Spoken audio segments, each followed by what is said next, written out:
You know, one of the things I like to do is point out the double standards that men and boys face in today's society. And there's a double standard that stands out more than any other. One that forgives females who SA boys and men and doesn't hold them accountable in the least.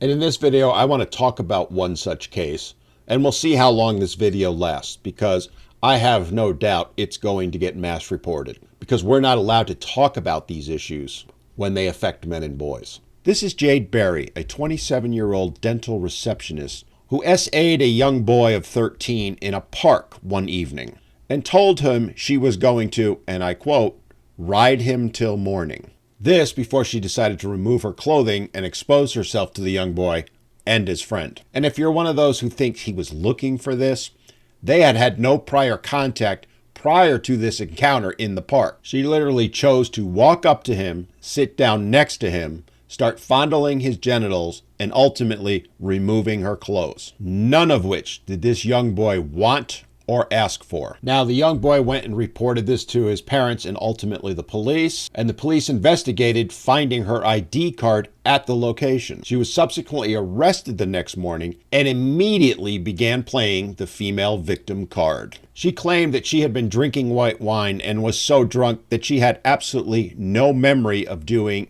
any of this. She said, and I quote, "Oh my God, I do not recall anything."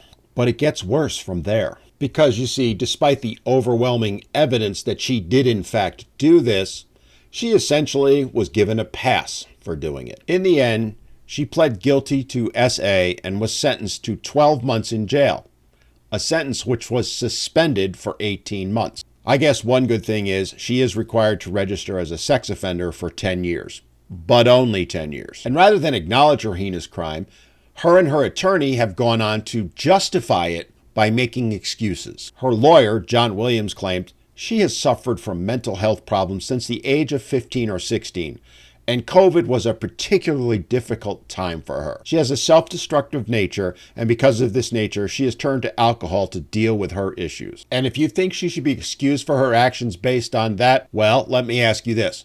Would that standard be applied to any man who made those same excuses? Of course not.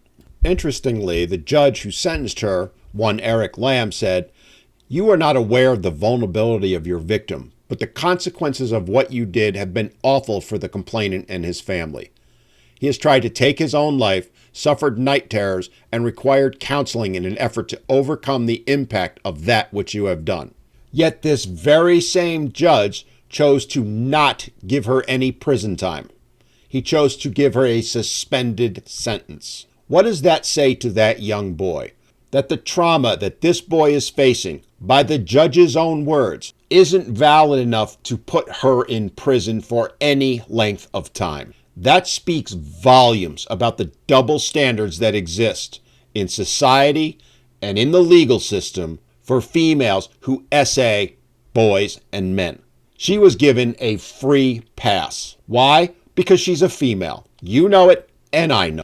And what's interesting is seeing comments posted on the internet defending her, saying she shouldn't have even been held accountable as much as she was. And it's coming from both women and, unfortunately, men. Men who are running around screaming, well, he should have enjoyed it. I was a 13-year-old victim. I've been in that boy's shoes.